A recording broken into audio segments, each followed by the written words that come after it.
সাবেক কেন্দ্রীয় সভাপতি ময়মনসিংহের একটি সন্তান, বাংলাদেশ সুপ্রিম কোর্টের অন্যতম আইনজীবী আল্লাহু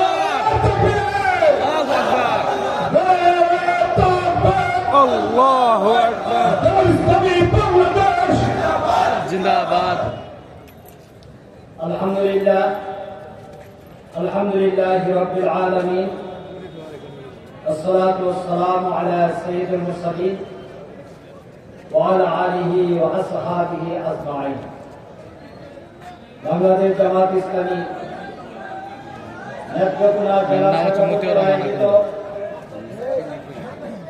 আজকের ঐতিহাসিক সম্মেলনের সংগ্রামী সভাপতি, জামাত ইসলামী কেন্দ্রীয় মজলিস শূরার অন্যতম সদস্য, বিশিষ্ট রাজনীতিবিদ মাওলানা সাদেক আহমদ হারিস, আজকের এই অনুষ্ঠানের প্রধান আকর্ষণ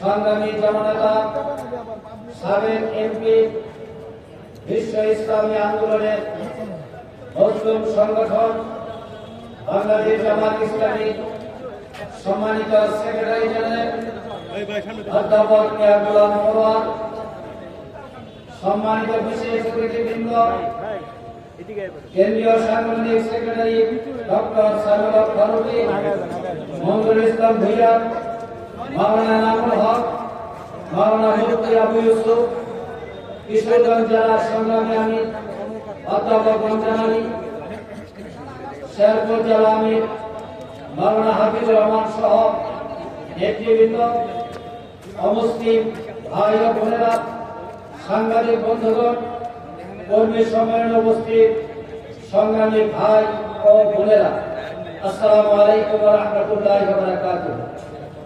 মহান আল্লাহর দরবারে শুকরিয়া যে রব্বুল আলামিন রব্বিন নাস, মানব জাতির প্রতিপালক,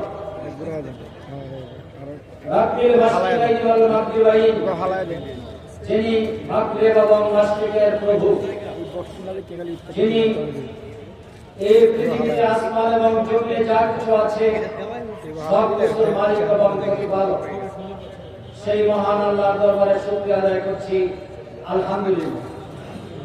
দরুদ ও সালাম মানবতার মহান শিক্ষক সাইয়্যিদুল মুরসালিন, খাতামুন নবিয়্যিন, রাহমাতুল লিল আলামিন, বিশ্ব মানবতার মুক্তির কান্ডারি, সর্বকালের সর্বযুগের সর্বশ্রেষ্ঠ মহামানব হযরত মুহাম্মদ সাল্লাল্লাহু আলাইহি ওয়াসাল্লামের প্রতি।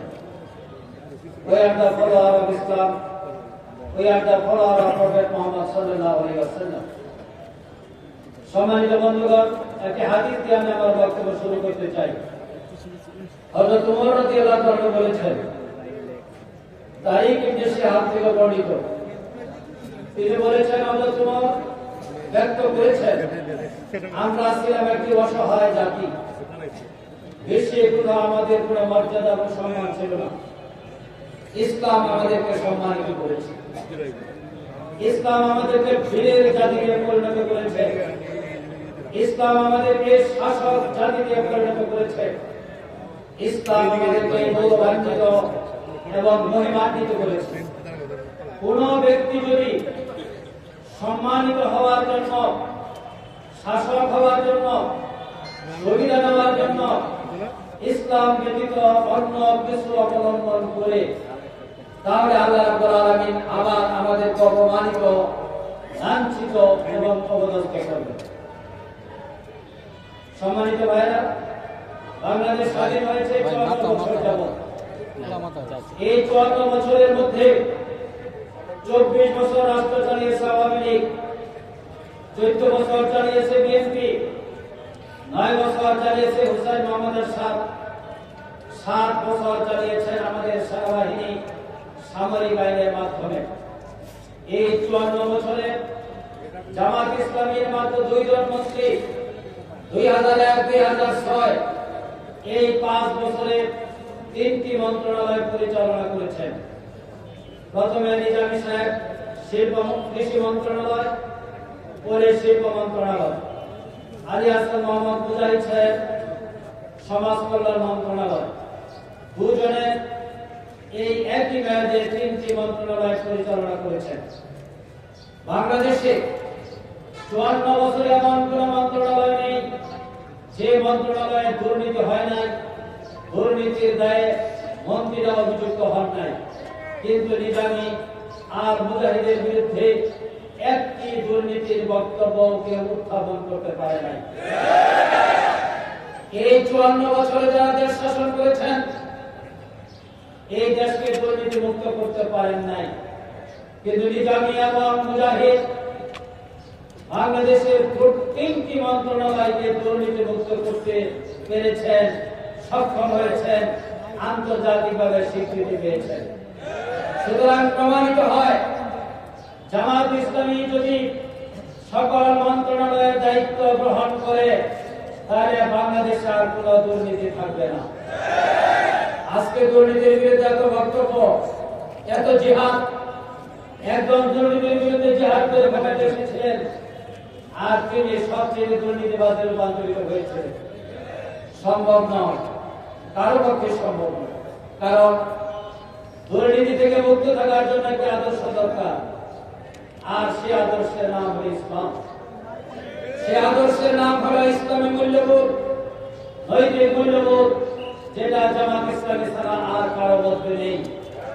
কাজে আজকে 54 বছরে প্রমাণিত হয়েছে, বাংলাদেশের মানুষ যদি দুর্নীতি থেকে, দুঃশাসন থেকে মুক্তি পেতে চায়, তাহলে তাকে আবার জামাত ইসলামীর দিকে ফিরে আসতে হবে এবং জামাতকে রাষ্ট্রীয় ক্ষমতায় বসাতে হবে। এই সত্য কথাটি আমাদের তরুণ যুব সমাজ উপলব্ধি করতে পেরেছে, যার জন্য তারা অন্যায়, সত্য, মিথ্যার বিরুদ্ধে বক্তব্য দিচ্ছে, লড়াই করছে এবং সংগ্রাম করছে এবং সংস্কারের উপর সবচেয়ে বেশি গুরুত্ব আরোপ করছে।